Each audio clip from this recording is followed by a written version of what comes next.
به نام یاد خدا درس امروز خود شروع میکنیم از پاورپوینت. ادامه تب انزد. دیروز ما شما یا روز قبلش پیش برده بودیم الا بخش ما اپس که امروز بخیر بخش لینکس شروع میکنیم.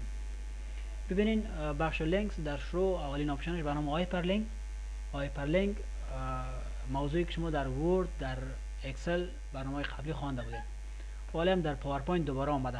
پیش از اینکه ما برم کار بکنم بخاطر که آپشن ها غیر فعال است یا نیاز به معلومات دارن و یا هم باید یک جای را انتخاب بکنیم، یک تکست باکس یا معلومات داشته باشیم. پس من یک چند عنوان درج میکنم.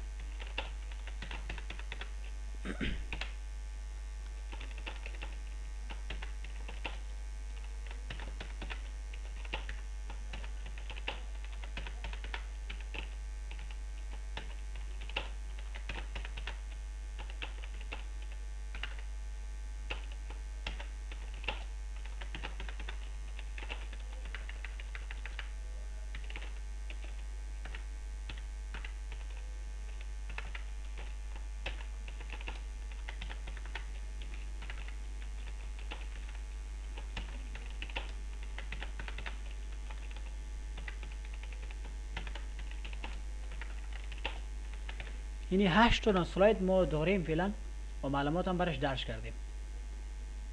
بعد از اینکه معلومات رو درج کردیم میریم یک دیزاین هم برش انتخاب میکنیم. پس مثال اینی دیزاین انتخاب کردیم برش. بعد از اینکه دیزاین برش انتخاب کردیم میریم در انسرت بخش هایپرلینک اولین موضوع. میگم هر وقتی که ما بالای این کامپیوتر میخوایم کلیک بکنم و یا روش کلیک کردم برام یک فولدری که مربوط عکسایش مربوط خود کامپیوتر میشه باید باز شود. پس میرم در اینجا آدرس میدم کجاست؟ درایو دی. کدام فولدر؟ پیکچرز. کدام فولدر؟ کامپیوترز. میگم متنی که در این صفحه باید نشان داده شود همینطور یک چیز باشه کامپیوتر باشه یا که میخوای تبدیلش کنی. اگر میخوای تبدیل کنی برو تبدیلش کن. میگم نخیرم کامپیوتر باشه. اسکرین تیپ وقتی ماوس میبری بالای متن به نام کامپیوتر چی معلومات داشته باشه؟ آیا معلومات داشته باشه؟ یعنی اگر داشته باشه نوشته میگین یگان چیزی بعدا اوکی میگه، اگر نه هیچ. میگم بله. مثلا این همه تصاویر یا مثلا ویلکام نوشته میکنیم خوش آمدید این شکل یک چیز میگم نوشته شود. بعدا اوکی میگیم باز هم اوکی. اما در اینجا تغییراتش دیدن نمیشه تا وقتی که شما فرام بیگینینگ و یا در شکل سلایدشو ندیدین. هر وقتی که اینجا دیدین ماوس که میبرین میگه خوش آمدید. وقتی کلیک میکنین دو پیام داره. اگر یس میگین فولدر براتون باز میشه، نو میگین نخیر باز نشه فعلا. میگم یس باز شد. هم فولدر که مربوط به کامپیوتر میشه تصویرش عکسایش برای ما چی میشه باز شد و ما هم میتونیم از این استفاده بکنیم. این بود خود هایپرلینک ما استفاده کردیم. گپای دیگه ما شما خواندیم در برنامه قبلی آفیس. بخش دیگه ما اکشن داریم. در اکشن ما دو بخش داریم، یکی ماوس کلیک یکی ماوس اوور. ماوس کلیک به این معنا وقتی یک دکمه رسم میکنم تا وقتی که روش کلیک نکردم کار نکنم. اما ماوس اوور به این معنا که همین که ماوس بالا یک دکمه میرسه اتومات تغییراتش دیده شد. اما من میرم در اینجا یک ترانزیشن برای همگیش انتخاب میکنم. ترانزیشن هم این شکل باشه. وقت برش تعیین نشه اما اپلای توال شود. بر تمامش همین تطبیق شود. حالا میریم یک دکمه رسم میکنیم. ما در بخش شیپ هم یک بخش خاص مربوط به بخش اکشن داریم که اکشن باتنز نوشته است. دکمه‌ای که مربوط چی میشه؟ اکشن میشه. پس این یک دکمه رسم میکنم. هر زمانی که روی اینو کلیک کردم اتومات پنجره اکشن برای ما باز شد. میشه بسش کنین دوباره بریم خودمون بازش کنیم.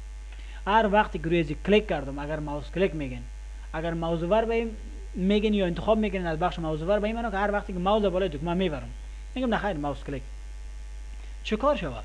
نکست سلاید شود. یعنی مرا به سلاید بعدی انتقال بده. میگم نکست یا اوکی میبخشن. سلاید بعدی میریم. یک دانه دکمه در اینجا رسم میکنیم.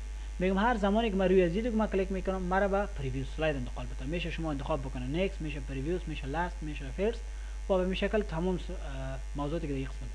مثلا اگر ما شما لاست سلاید ویو میگیم یعنی آخرین سلاید برام نشون بده، اند شو حالت اند شو را برام نشون بده، کاستوم شو در سلاید شو وقتی ما شما یک جای را کاستوم کرد یعنی نشانی کرده باشیم چند سلاید میگم اما کاستوم نشون بده برام شما. و باز میریم در قسمت اگر انتخاب میکنیم URL به این معنی که یک آدرس برای ما باز بکنه www.facebook.com و یا مثلا twitter.com امی سایت برای ما باز بکنه با کلیک کردن روی ازی و یا ادر پاورپوینت پرزنتیشن کدام پاورپوینت دیگر هم میتونیم انتخاب بکنیم. فرض مثال هر وقتی من روی کلیک کردم بر ما اینی پاورپوینت آماده را باز بکنه، اینی پاورپوینت آماده را باز بکنه، و یا هم ادر فایل یک فایل دیگر را برام باز بکنه. فایل دیگه میتونه شامل هر چیزی باشه، شامل فایل ورد میتونه باشه، شامل فایل اکسس میتونه باشه، یک فولدر میتونه باشه، یک عکس میتونه باشه، یک ویدیو میتونه باشه، و به شکل هر چیز دیگه که شما شامل ادر فایل میتونین انتخاب بکنید. پس ما فعلا روی ازی یا بر از زمین دکمه به خاطر که شکلش نمایندگی از زمین آپشن میکنه پریویس سلاید مرا به سلاید قبلی انتقال بده. اوکی، یک دکمه دیگه هم در اینجا رسم میکنم.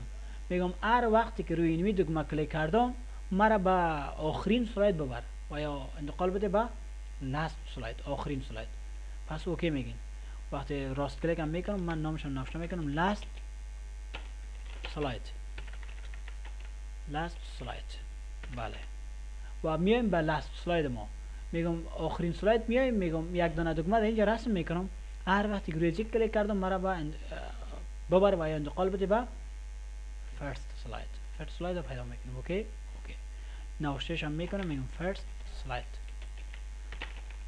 میشه. حالا ببین نتیجهش ببینین یا تغییراتش. سلاید اولی ما اگر من روی کلیک میکنم مرا باید به سلاید بعدی انتقال بده که همین کارا کرد. سلاید قبلی ایش بعدی و آخرین سلاید اولین سلاید. فقط بالای دکمه کلیک میکنین تغییراتش مشاهده میشه. و بعد از این ما شما در بخش اکشن داریم رن پروگرام. رن پروگرام به این معنی هر وقتی که روی ازی کلیک کردم برای ما یک برنامه را رن بکنه، باز شو. مثلا چی؟ مثلا اکسل. هر زمانی که من روی ازی کلیک کردم برای ما اکسل باز شو، اکسل باز شو. به حال ببینین آیا کار میکنه یا نه. میگم بالا ازی کلیک کردم برای ما اکسل باز شو. وقتی بله میباشن خود دکمه را انتخاب میکنیم، انسرت اکشن رن پروگرام اکسل، یا اگر پروگرام براوز گفته انتخاب میکنین هر پروگرامی که باشه دسکتاپ، مثلا کمیتیشیا یا ویس ویدیو ادیتور، به این شکل هر برنامه‌ای که باشه. اوکی، میرین سلاید شو میکنین. یک بار کلیک بکنین بالا اکسل انیبل گفتین برنامه اکسل براتون دفتن دمونجا باز میشه. و این بود کار اکشن. اینی اکسل ما پس برای اکسل بسته میکنم، اسکیپ افشار میدیم، از حالت بیرون میشیم، از حالت سلاید شو. و بعد از این ما شما رن ماکرو بر ما ماکرو را رن بکنه در تب ویو میرسیم باز کارش میکنیم. آبجکت اکشن. آبجکت اکشن به این معنی هر وقتی که خب این آبجکت اکشن فقط در دو حالت میتونه فعال شه. یک حالت که شما فیلم بیارین یا ویدیو برین به برنامه، دو حالت که شما از خود آبجکت استفاده کرده باشین. اینجا ما شما آبجکت داریم، نه آبجکت یا از این بخش یا از بخش ویدیو استفاده کرده باشین. میرم ما آبجکت میارم یا مثلا ویدیو میارم، ویدیو آن مای پی سی. از کجا ویدیو بیارم؟ ویدیو ما اینجا هست. بله،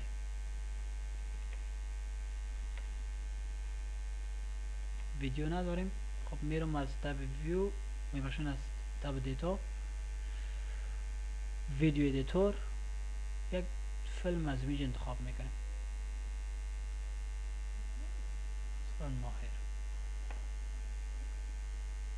اینی ویدیو را که ما شما آوردین این قسمت، بله اینی ویدیو را وقتی ما شما در اکشن میریم، آپشن آبجکت اکشن هم برای ما چی میشه؟ فعال میشه. در اینجا چی میگه؟ میگه میخوای پلی بکنه در حالت سلاید شو؟ میگیم بله پلی بکنم. وقتی میریم این قسمت ویدیوی ما پلی میشه، اجازه پلی کردن شد داریم به شکل به شکل.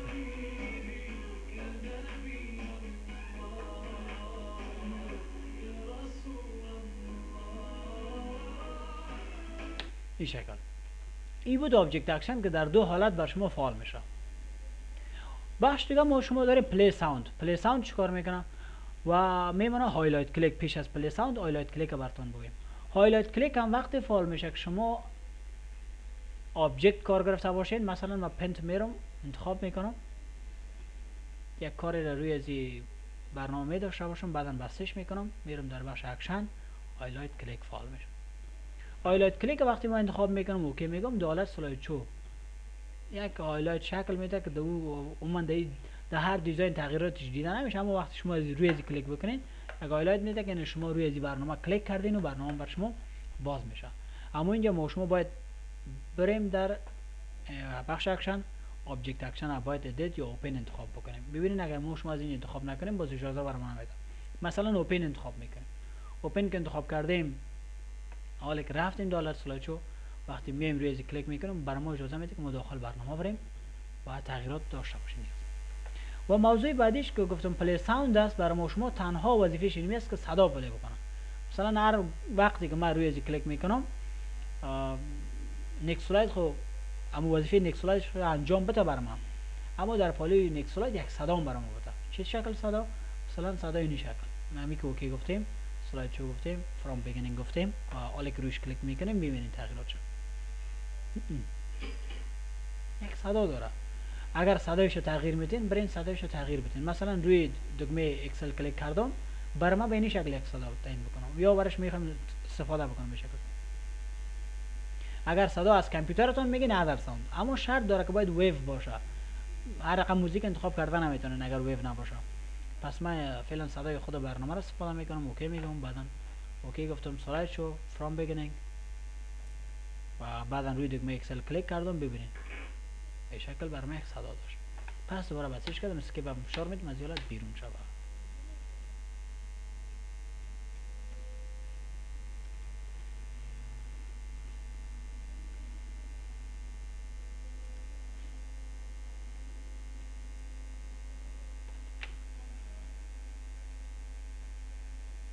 میریم دوباره به ادامهش. این بود بخش اکشن. اگر ما شما بخش موضوع ور می اومدیم و امیر هم انتخاب میکردیم رن پروگرام اکسل یا هر برنامه دیگری که برش انتخاب میکردیم و این هم انتخاب میکردیم صدایش اینطور یک صدا. حالا وقتی صدا تعیین کردیم اکسل هم نام برنامه برش انتخاب کردیم موضوع ور گفتیم. دینی حالت وقتی که ما شما میم بالای می دکمه فقط ماوس میبریم دیگه کلیک نمیکنیم، ماوس میرسانیم بالایش یک بار بدون از اینکه ما شما کلیک بکنیم کار میکنه.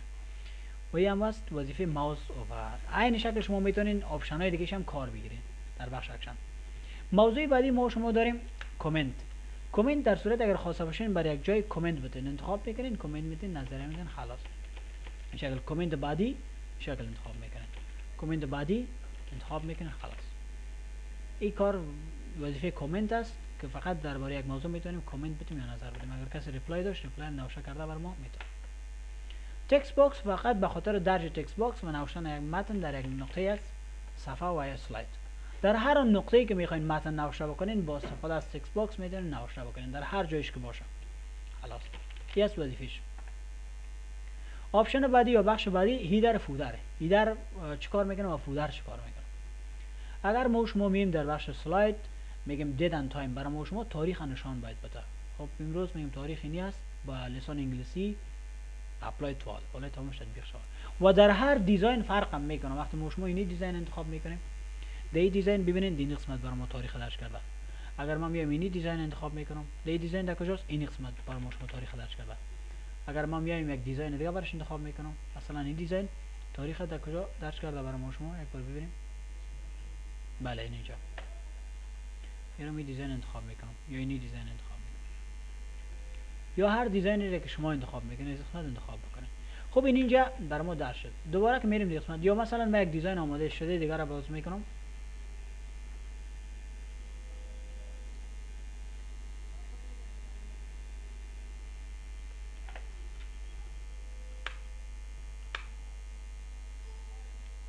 دی دیزاین برای ما شما تاریخ ببینیم در کجا درج میکنم. میگیم تاریخ باید باشه به شکل متن باشه، به زبان انگلیسی باید باشه، اپلای توال. ببینید تاریخ در اینجا درج میکنم. میگم سلاید نمبر برای ما درج کن. سلاید نمبر میریم اینجا میبینیم. خب اگر این تاریخ نخواستین فکس میتونین یگان تاریخ دیگر خودتون درج بکنین، تغییرات برای تاریخ بیارین. اگر سلاید نمبر انتخاب میکنین نمبر سلاید برای ما نشون میده. سلاید نمبر در اینجا نشون میده به شکلی که میبینید. اما دی دیزاین در اینجا برای ما نشون میده. اگر ما دیزاین تغییر میتونم در هر دیزاین جای نمبر هم فرق میکنه برای ما شما. حالا ببینید نمبر کجاست؟ بله، من را باید مکمل از این انتخاب بکنم به شکل سلاید نمبر.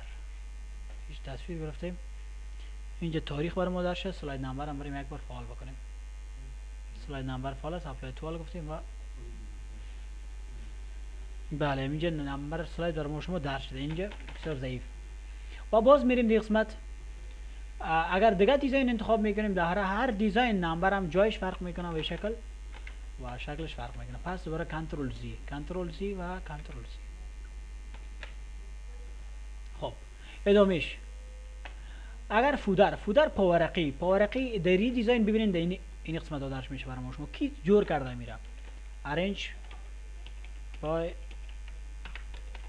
انور احمدی مثال. اپلای توال گفتیم در اینجا درج شده که انور در اینجا یا می ترتیب دهندش این شخص بوده و در تمامی سلاید برای ما به این شکل درج میشه. اگر نخواستین باشه فودر بیاین را غیر فعال بکنین، اپلای توال کلیک بکنین. اگر اپلای میگین یعنی به این معنی که فقط بالای این سلایدی که هستم تطبیق شود، اپلای توال باز میگین بالای تمامی سلاید بر ما چه شود تطبیق شود. امی فودر، امی سلاید نمبر، امی تاریخ تایمی که شما انتخاب کردین بر تمامی سلاید یا که نه بر سلایدی که هستی بالاش میگم بر تمامی سلاید تطبیق میشه. از سلاید اول گرفته تا با آخرین سلاید بر ما شما تطبیق شده. اگر دون چون تایتل سلاید انتخاب میکنیم باز به این معنی که در سلاید اول ما تنها اینمی موضوعات نباشه، اینمی تایم و اینمی سلاید نمبر و همچنان فودر دیگر در سلاید اولی ما دیده نباید شود. بازی در هر دیزاین فرق میکنه، در تمام دیزاین ها کار نمیکنه. حالا اگر ما شما بریم یک بار انتخاب بکنیم، این را حذفش کردیم، سلاید اول ما امیر انتخاب کردیم، بعدا میریم در انسرت، بعدا در انسرت گرفتیم هیدر فودر و دون شو را که شما انتخاب کنین خلاص دیگه در سلاید اول نباید باشه. بین یک بار دیگه کنترل ان میگم، یک چند دانه سلاید جور میکنم و استفادهش میکنیم. ما کامپیوتر یا مثلا افغانستان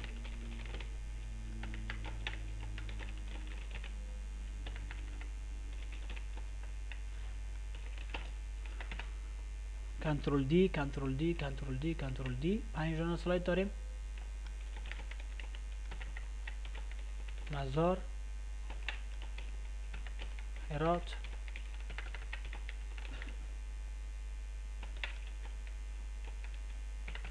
کندهار، مثلا مزار رو درج کردیم. بله یک بار درج شده. میگم مثلا پروانه یا پنشیر. این شکل دیزاین هم برش استفاده میکنم. هر رقم دیزاین رو که انتخاب میکنین مشکل نیست. یک بار بریم ببینیم. این بار تاریخ برش درج کردیم، نمبرش برش درج کردیم و فودر هم برش گفتیم. حالا اگر اپلای میگم خب فقط برای زمین سلایدی که من هستم تطبیق شده. من چیکار میکنم؟ در اینجا میرم همین موضوعات برای تمامی سلاید انتخاب میکنم. انتخاب میکنم اپلای توال میگم.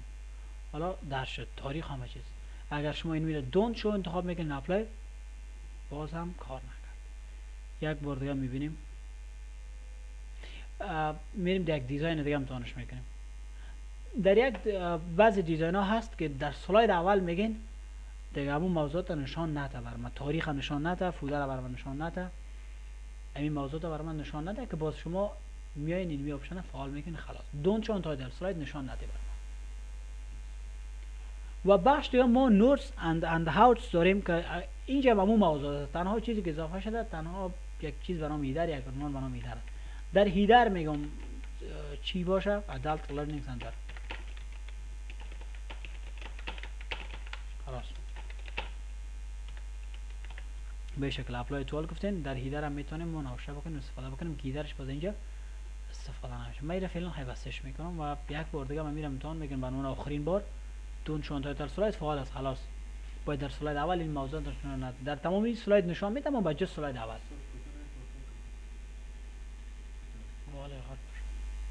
میریم با ادامهش. وردارت دیزاین های آماده شده است، جور شده است از طرف برنامه که شما در وردم خواندین. بیشتر برنامه‌هایتان میتونین به کار ببرین. مثلا ما اگر کار بگیرم در سلایدم میگم به شکل تاب میگم خلاص استفاده میشه. باز یک تاب باز میکنه که باید همه شما یاد داشته باشین که در ورد خوانده شده. دیدن تایم باز هم دیدن تایم است که تاریخ درج میکنه برای ما شما. باز هم موضوع سلاید نمبر ابجکت کارهای ناممکن ممکن میسازه. هر اون برنامه‌ای که برش دسترسی دارین برین انتخاب بکنین، اوکی بگین، برنامه براتون باز میشه و شما یک کاری را بکنین، بعدا تغییرات ببینید در برنامه‌ای که هستین. سمبل موضوعاتی که شما در ورد خواندین میتونین از بخش سمبل هم کار بگیرین و استفاده داشته باشین. و میمونه بخش میدیا. روز بعدی بخیر پیش میبریم و کارش میکنیم. این بود درس امروز ما در پاورپوینت بریم روز.